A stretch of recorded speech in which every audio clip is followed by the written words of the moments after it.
In today's video, I'm going to teach you how to use Monday.com to create a financial board. To get started, log into your Monday.com account and make sure you're on the main dashboard. Once you're signed in, open the workspace where you want this board to live. Keeping your financial board inside the right workspace helps you stay organized and makes it easier to manage related projects or reporting in one place. Next, look for the plus button beside your workspace name and click it. From the options that appear, select Board. This is where you'll begin building a dedicated space to manage your financial information. Now, enter a clear name for your financial board. Choose something specific and easy to recognize so you can quickly find it later.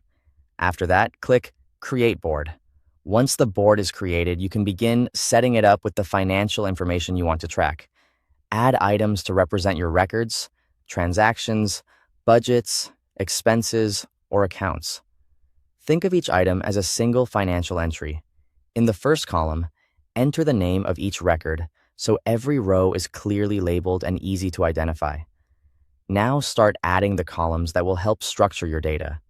Add a numbers column to track amounts. This is useful for recording values such as income, expenses, balances, or budget totals.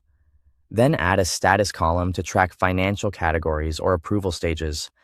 This can help you quickly see whether something is pending, approved, paid, or still under review. After that, add a date column to track transaction dates or reporting dates. Having dates in place makes it much easier to sort activity over time and maintain accurate records. If you want to assign responsibility for certain entries, add a people column. This can be helpful when multiple team members are involved in reviewing, approving, or maintaining financial records. You can also add any additional columns you need, such as account type, vendor, department, or budget category. These extra fields give your board more structure and allow you to tailor it to your workflow without making it complicated.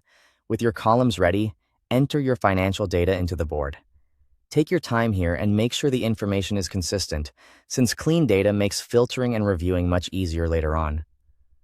As new financial information becomes available, update your records so the board stays current and reliable. To analyze your data more efficiently, use Filter to view specific financial records. This is especially useful when you only want to focus on certain transactions or categories.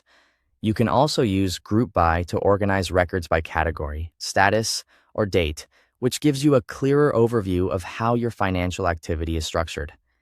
Finally, review the board regularly to monitor financial activity and keep everything up to date. Thanks for watching.